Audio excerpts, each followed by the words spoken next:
오늘 우리가 새해 마지막 주일을 보내면서 하나님 앞에 참 어떤 말씀을 받을까 기도하다가 오늘 이 말씀이 제 마음 안에 큰 기도 가운데 들어왔어요. 아마 우리 모두가 원하는 한결같은 공통된 마음의 소원이 있다면 복된 삶을 살기 원하는 걸 거예요. 여러분, 누구라서 인생을 복되게 살고 싶지 않겠어요? 특별히 한 번 왔다가 다시는 돌아오지 않는 이 귀한 영원한 귀한 인생을 살면서 누가 축복되게 살고 싶지 않겠습니까? 그러나 안타깝게도 이 많은 한결같은 소원에도 불구하고 인생을 복되게 사는 사람들이 우리 주위에는 그렇게 많은 것 같지 않아요. 왜일까요, 도대체? 왜 어떤 사람은 복된 인생을 사는 반면에 어떤 사람들은 그렇게 살지 못하는 것일까요? 아니, 더 나아가 우리가 어떻게 하면 복된 인생을 살 수가 있을까요? 우리가 이 질문을 물어야 하는 이유는 우리는 이제 눈앞에 새해를 앞두고 있기 때문이에요. 올 한 해는 우리 모두에게 힘든 한 해였지요. 코로나 바이러스로 모두가 고통을 당했어요. 아니, 지금도 골짜기 가운데 있어요. 그러면 다가올 새해는 우리가 어떻게 살아야 하나요? 여전히 원래와 똑같은 고통 속에서, 낭망 속에서 신음하며 보내야 할까요? 아니면 새롭게 시작하여 우리의 환경에 상관없이 다가오는 새해에는 반드시 하나님의 주시는 축복을 나와 우리 가정 앞에 풍성하게 가득 담아 복된 새해를 누려야 할까요? 우리는 이제 이 한 해의 마지막에 새해를 앞두고 마음의 결심을 해야 합니다. 그래서 저는 오늘 본문을 통해서 새해를 복되게 살기 위해 반드시 필요한 두 가지를 하나님 앞에 가르침 받고자 원합니다. 먼저 우리가 다가오는 새해를 복되게 맞기 위해서 하나님은 오늘 본문을 통해 한 가지 아주 중요한 것을 말씀하시는데 그것은 무엇인가? 잊을 것을 잊으라는 거예요. 다 같이 한번 읽습니다. 시작. 잊을 것을 잊으라. 잊을 것을 잊으라. 오늘 제 설교 아웃라인은 너무 간단해요. 잊고 잡으라. 딱 두 개예요. 잊고 잡으라. 먼저 잊을 것을 잊으라. 오늘 본문 13절에 보니 형제들아 나는 아직 내가 잡은 줄로 여기지 아니하고 오직 한 일 즉 뒤에 있는 것은 어떻게 하고 잊어버리고 뒤에 있는 것은 잊어버리고 새해를 앞둔 우리에게 너무나 중요한 하나님의 말씀이에요. 한 해를 고통 가운데 보냈지만은 우리는 또 다른 새해를 맞았어요. 다시 말하면 하나님이 놀라운 새해를 우리에게 그래도 주셨어요. 이 새해를 어떻게 맞아야 되는가? 먼저 하나님은 말씀합니다. 우리가 잊어버릴 것들을 잊어버려야 한다고요. 다시 말하면 한 해를 올바로 잘 정리해야 한다는 거예요. 오늘 이 말씀을 선포한 바울이 잊으려고 했던 것은 도대체 무엇이었을까요? 성경학자들은 그가 잊어버리려고 했던 것 중에 하나가 바로 그의 업적과 찬란한 신분이었을 거라고 짐작합니다. 오늘 본문이 속한 같은 장 문맥에서 그는 이렇게 말했지요. 빌립보서 3장 4절에 보니 그러나 나도 육체를 신뢰할 만하며 만일 누구든지 다른 이가 육체를 신뢰할 것이 있는 줄로 생각하면 나는 더욱 그러하리니 나는 8일 만에 할례를 받고 이스라엘 족속이요 벤야민 지파요 히브리인 중에 히브리인이요 율법으로는 바리새인이요. 한마디로 말하면 그는 사회적으로 종교적으로 너무나 자랑할 것이 많았다는 거예요. 그런데 그는 선포합니다. 이제 새로운 시작을 위해 그는 이러한 자신의 신분과 찬란한 신분과 업적들을 잊어버리기로 작정했다고 지금 선포하는 거예요. 여러분, 우리의 타락한 본성은 참 간교하지요. 내가 조금만 잘하면 나를 나타내려고 해요. 그러다가 조금만 실수하고 어려움이 오면 주저앉고 낙심해요. 그래서 여러분, 우리가 타락한 본성에 이끌려 살면 평생을 교만과 좌절 사이에서 방황하다가 끝내게 되는 거예요. 여러분, 올 한 해에도 우리 모두에게는 분명히 성공과 실패가 있었을 거예요. 아무리 코로나19라고 해도 항상 실패한 것은 아닐 거예요. 그러나 이제 새해를 앞두고 우리는 그 모든 성공과 실패, 모든 것들, 뒤에 있는 것들을 잊어버려야 한다고 하나님은 말씀하십니다. 여러분, 혹시라도 타락한 육신에 이끌려 무언가 그래도 내가 이루었다고, 남들은 다 어렵지만 나는 그래도 이렇게 여기까지 이루었다고 생각하는 그 무엇이 있다면 여러분 이 시간 깨끗하게 정리하시기 바랍니다. 바울처럼. 바울은 자신의 찬란한 업적과 신분을 잊어버리려고 했고요. 그러나 또 하나 바울이 더욱 잊어버리려고 했던 것 중에 하나는 무엇이었을까? 그것은 바로 그의 실수와 잘못이었다고 성경학자들은 지적합니다. 여러분 한번 질문해 보세요. 바울은 후회하지 않고 살았을까요? 바울은 우리보다 훨씬 덜 심하게 죄책감 없이 죄책감에 시달리지 않았을까요? 아니죠. 한번 생각해 보세요. 바울이 진정으로 예수님을 만나고 나서 얼마나 많은 후회를 했겠습니까? 그는 예수님을 만나기 전에 우리가 아는 대로 믿는 자들을 수없이 감옥에 투옥했잖아요. 그가 파괴한 가정들이 얼마나 많았을까요? 그러나 무엇보다 의인 스데반을 돌로 쳐 죽이는 일을 직접 진두지휘했어요. 예수님을 믿고 나서 그가 그 일을 얼마나 후회했을까요? 돌을 맞으며 죽어가는 그 스데반의 얼굴을 얼마나 악몽으로 밤마다 시달렸겠습니까? 얼마나 자책감에 시달렸겠어요? 죄책감의 무게를 얼마나 크게 느꼈을까요? 그런데 그는 이제 말합니다. 내가 뒤에 있는 것은 잊어버리고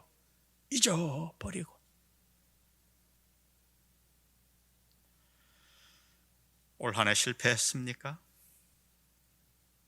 코로나19에 져서 믿음도 잃고 기쁨도 잃고 그렇게 실패했나요? 혹시 떠올리기조차 싫은 실수를 저질렀나요? 하나님 앞에 큰 죄를 지었나요?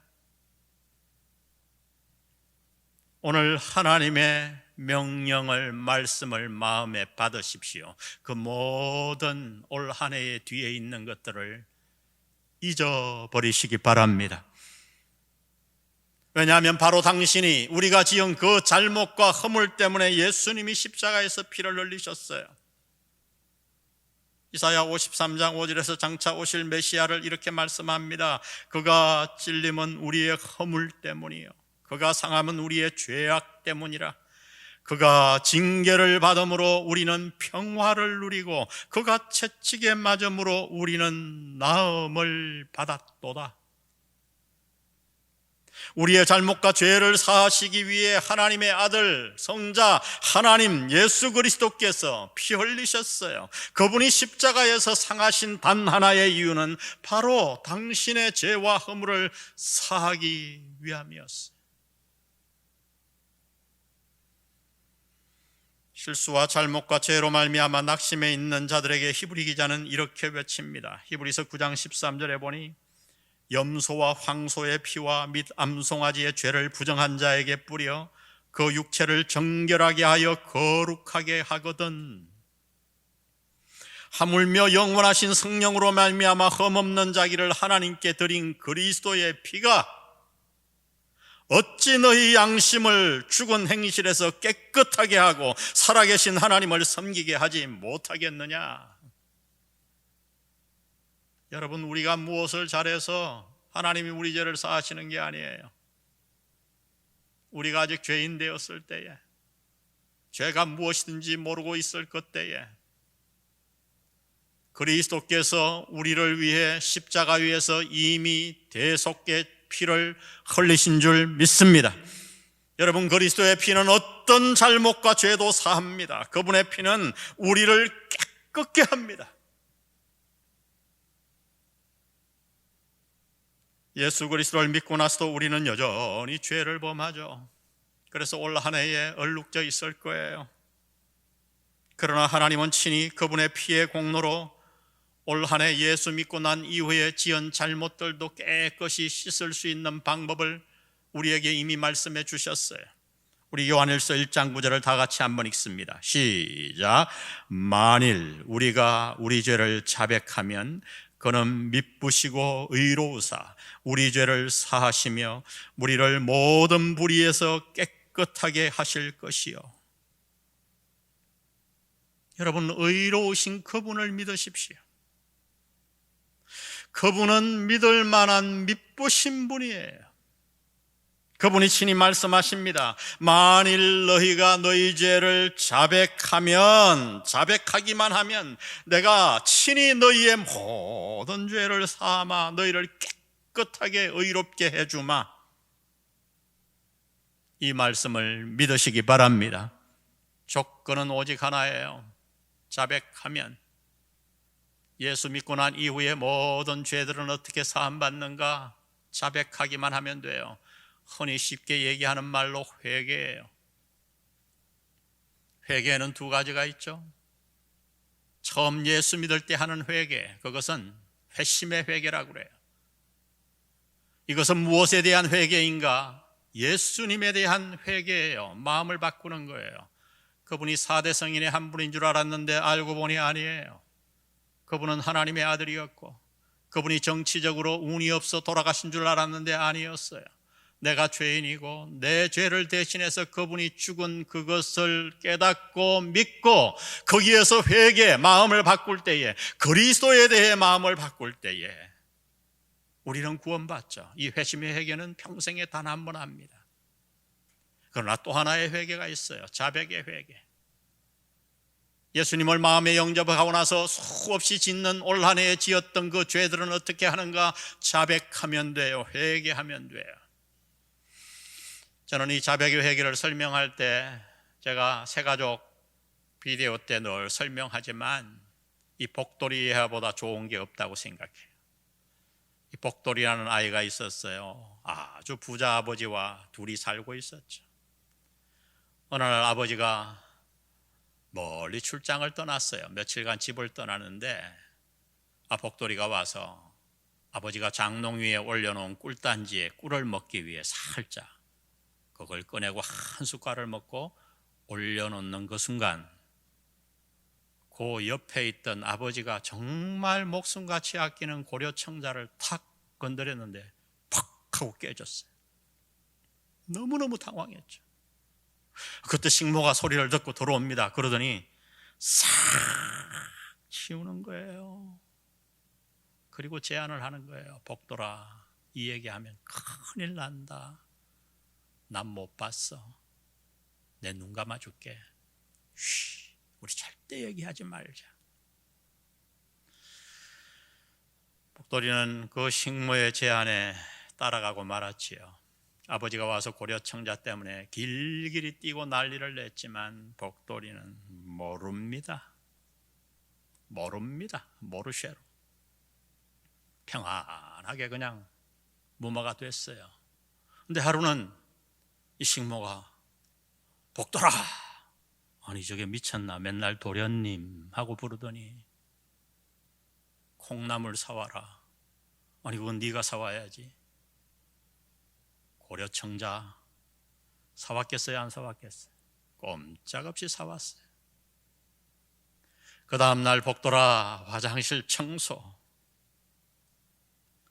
안 한다고 할 때마다 고려청자 얘기를 합니다. 안 할 수가 없었어요.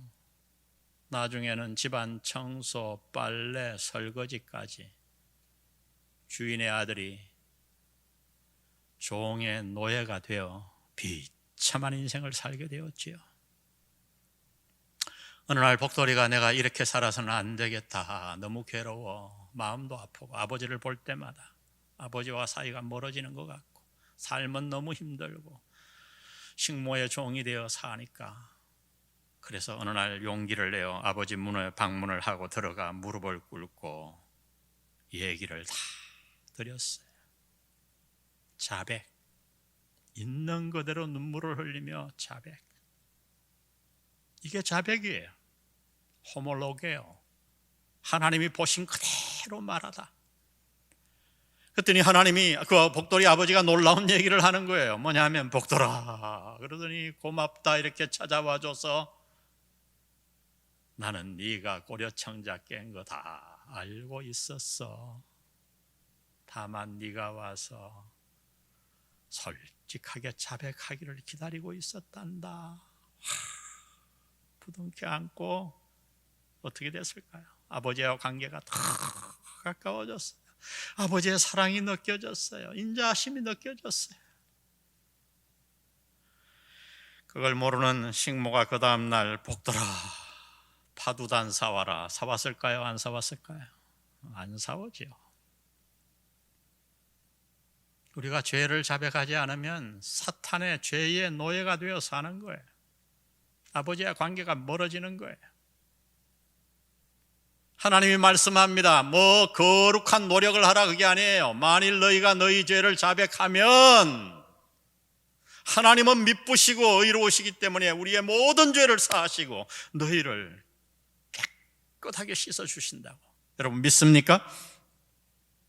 그러므로 여러분 새해를 맞기 위해 올 한 해 여러분이 저질렀던 모든 허물과 죄를 주님 앞에 나아가 자백하시고 깨끗함, 뒤에 있는 것을 다 정리하고 새해를 맞으시기를 주의 이름으로 축복합니다. 하나님은 말씀합니다. 어떻게 새해를 축복되게 맞을 것인가? 잊을 것을 잊어야 합니다. 두 번째 하나님은 말씀합니다. 잡을 것을 잡으라. 다 같이 읽어봅니다. 시작. 잡을 것을 잡으라. 오늘 12절에 보니 내가 이미 얻었다 함도 아니요 온전히 이루었다 함도 아니라 오직 내가 그리스도 예수께 잡힌 바 된 그것을 잡으려고 달려가노라. 형제들아, 나는 아직 내가 잡은 줄로 여기지 아니하고 오직 한 일 적 뒤에 있는 것은 잊어버리고 앞에 있는 것을 잡으려고 표대를 향하여 그리스도 예수 안에서 하나님이 위에서 부르신 부름의 상을 위하여 달려가노라. 바울은 무엇을 잡으려고 그토록 달려갔는가? 본문에서 그는 두 가지를 말합니다. 첫 번째, 그가 잡으려고 달려갔던 것은 예수께 잡힌 바 된 그것. 두 번째는 부름의 상. 예수께 잡힌 바 된 그것. 그것이 뭘까요? 한 가지 분명한 것은 이것은 바울이 이루었던 것이 아니에요. 왜냐하면 수동태로 표현되었잖아요. 예수께 잡힌 바 된 그것. 내가 잡은 게 아니에요. 무슨 뜻일까? 바울은 원래 생의 목표가 유명한 종교적 철학가가 되는 것이 아니었나 학자들은 생각합니다. 왜냐하면 당시 바울이 살았던 이스라엘 나라는 두 가지의 큰 문화의 영향을 받고 있었지요.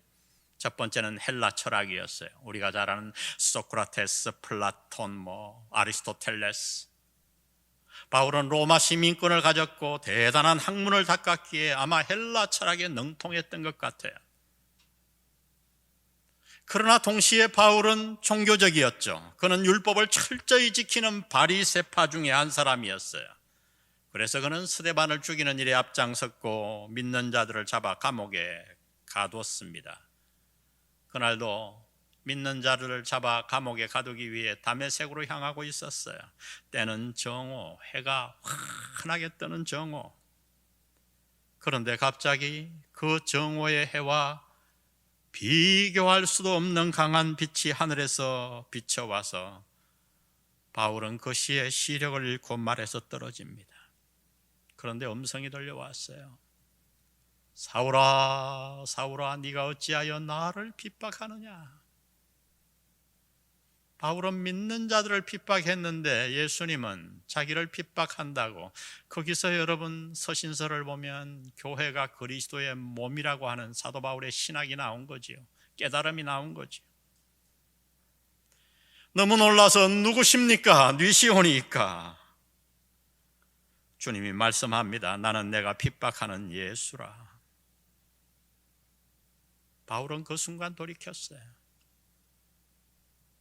워낙 열심 있게 성경을 외우고 대단한 성경에 해박한 열심이 있었기 때문에 순간적으로 방향을 바꾼 거예요. 그리고 그는 말합니다. 주여, 내가 무엇을 하오리까? 이후 그는 다메섹에가 침례를 받고 3년간 아라비아 사막에서 오직 성령 하나님께 가르침 받으며 기도하며 말씀 보며 3년을 보냅니다. 그 이후 그는 완전히 달라졌는데 무엇이 달라졌는가? 생애 목표가 달라졌어요. 사도 바울이 사는 인생의 목적이 달라졌어요. 여러분, 그것이 바로 그리스도 예수께 잡힌바된 그것이에요. 한마디로 말하면 예수께 잡힌바된, 그는 지금까지 자기가 잡은 것을 위해 살아왔어요. 내가 무언가를 잡으려고 살아왔어요. 그러나 이제 그는 달라졌어요. 그리스도께 잡힌바된 그것을 생애 목적으로 삼고 달려갔다는 겁니다.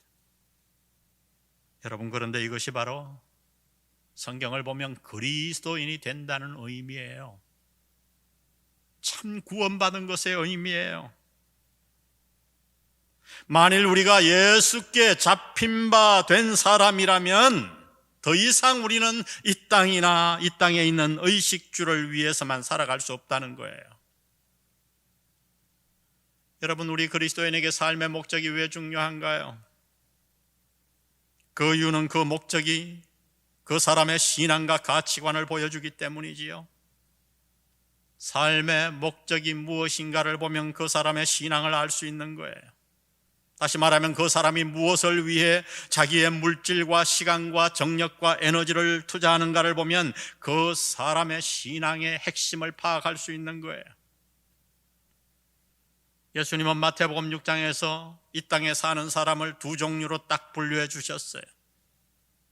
하나님의 백성과 이방인이죠. 그러면 그 차이는 뭔가요? 생의 목적이에요. 하나님의 백성은 하나님이 주시는 나라와 의를 생의 목적으로 사는 반면에 이방인은 무엇을 목적으로 사는가? 이 땅의 의식주, 먹을 것과 입을 것을 생의 목적으로 삼고 살아갑니다.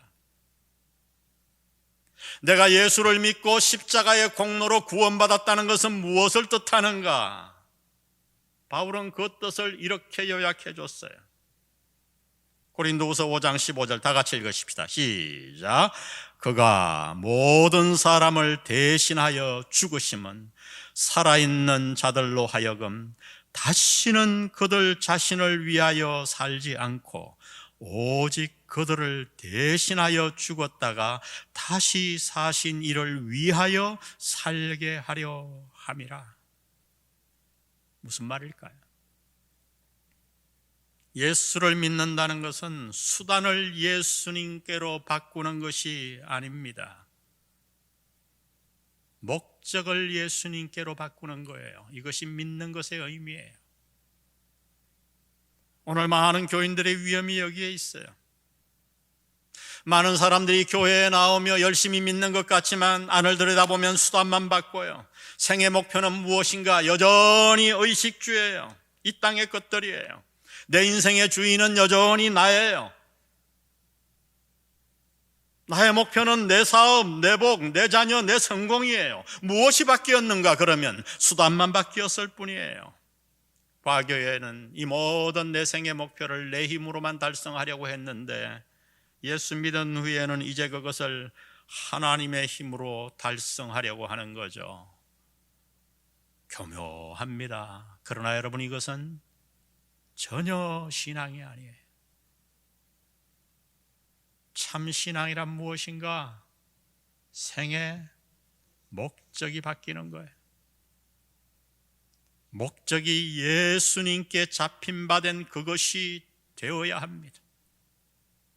주님이 우리 생의 목적이 되셔야 해요. 어느 날 홀연히 나에게 찾아오셔서 신기루 같은 이 세상의 헛된 우물가에서 죽어가던 나를 구해주신 하나님, 어둠 속에 있던 나에게 빛을 비춰주신 하나님, 그리고 나에게 하늘나라와 영생을 보여주신 하나님, 그분께 이제 잡힌 바 된 그것이 우리의 목적이 되어야 합니다.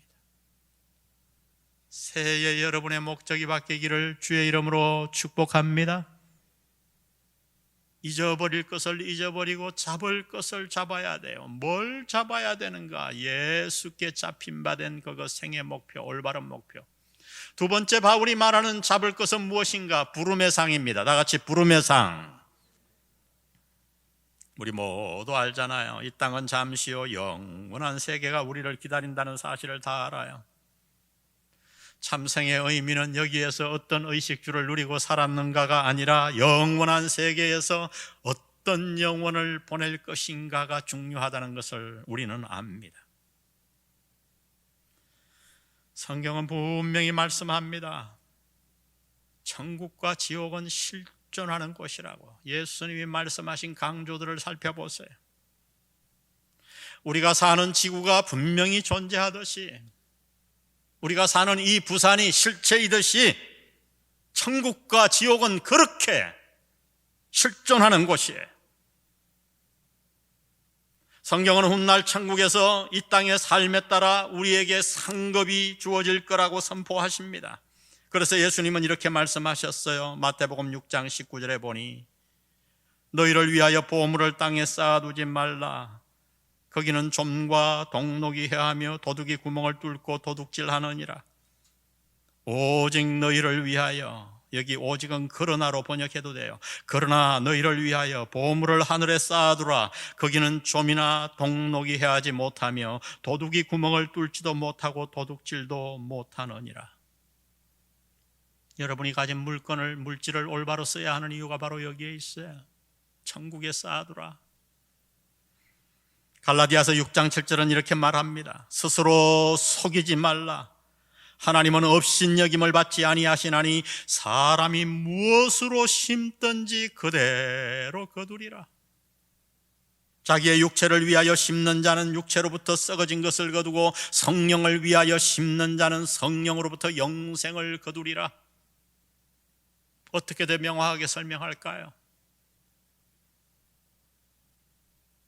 이 땅에서의 우리가 어떻게 예수 믿고 나서 사느냐에 따라 우리의 영혼의 질이 달라집니다.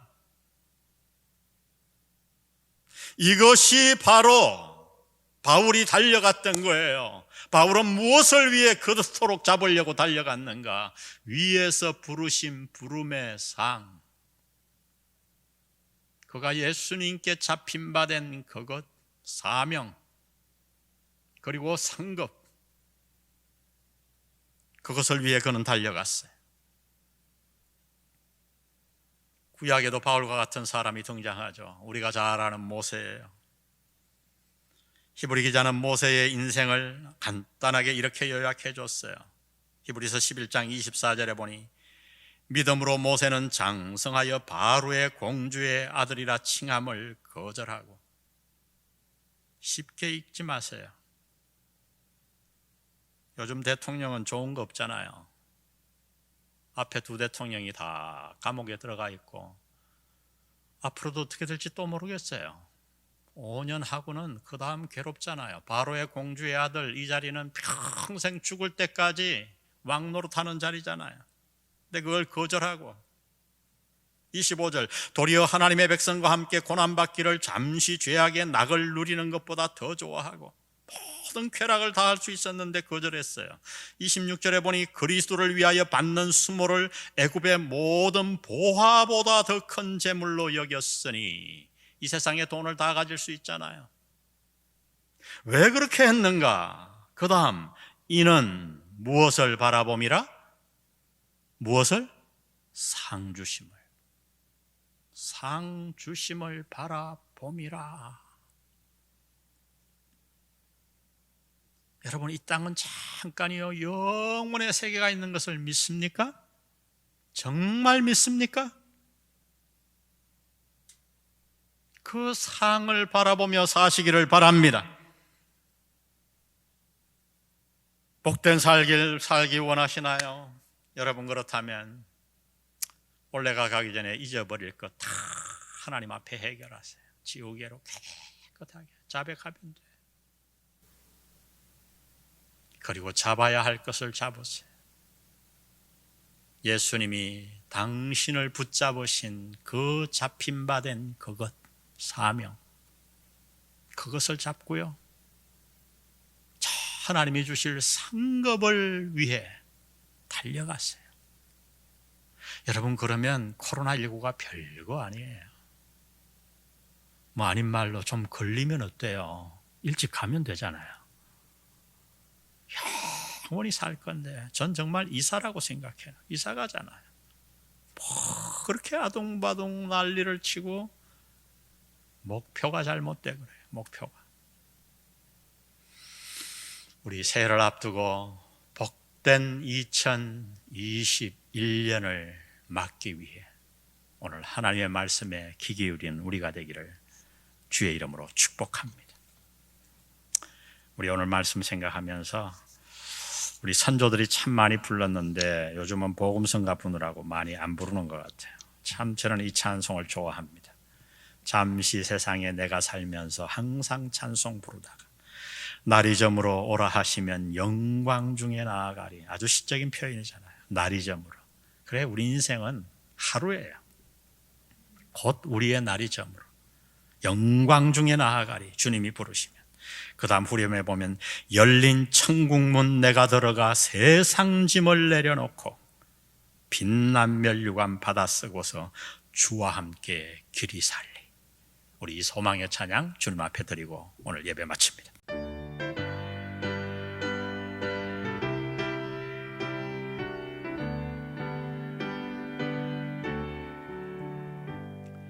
잠시 세상에 내가 살면서 항상 찬송 부르다가 날이 저물어 오라 하시면 영광 중에 나아가리. 열린 천국문 내가 들어가 세상 짐을 내려놓고 빛난 면류관 받아 쓰고서 주와 함께 길이 살리. 눈물 골짜기 더듬으면서 나의 갈 길 다간 후에 주의 품 안에 내가 안기어 영원토록 살리로다. 열린 천국문 내가 들어가 세상 짐을 내려놓고 빛난 면류관 받아 쓰고서 주와 함께 길이 살리. 나의 가는 길 멀고 험하며 산은 높고 고는 깊어 고난 나의 몸 쉴 곳 없어도 복된 날이 밝아오리. 열린 천국문 내가 들어가 세상 짐을 내려놓고 빛난 면류관 받아 쓰고서 주와 함께 길이 살리. 우리 4절 가사만 한번 띄워주시죠. 가사로. 한숨 가시고 죽음 없는 날 사모하며 기다리니. 아멘. 사모하며 기다리니. 내가 그리던 주를 배울 때 나의 기쁨 넘치리라. 열린 천국문 내가 들어가 세상 짐을 내려놓고 빛난 면류관 받아 쓰고서 주와 함께 길이 살리. 저는 어릴 때부터 이 찬양을 어머님 부르시는 걸 얼마나 많이 들었는지 다 가사를 외웠어요. 세월이 자라면서 이 가사의 뜻이 제 마음에 점점 깨달아지기 시작했습니다. 여러분, 그래요. 이 땅이 다라면 우리는 비참하죠. 지금 내년 한 해도 어둡죠. 그러나 여러분, 이 땅은 잠시예요. 잠시예요. 영원한 놀라운 천국이, 놀라운 세계가 우리를 기다리고 있는 줄 믿습니다. 우리 한숨 가시고 죽음 없는 날 힘차게 찬양합니다. 한숨 가시고 죽음 없는 날 사모하며 기다리리. 내가 거리던 주를 배울 때 나의 기쁨 넘치리라. 이 열린 천국문 내가 들어가 세상 짐을 내려놓고 빛난 멸류관 받아 쓰고서 주와 함께 길이사. 열린 천국문 열린 천국문 내가 들어가 세상 짐을 내려놓고 빛난 멸류관 받아 쓰고서 주와 함께 길이 살리.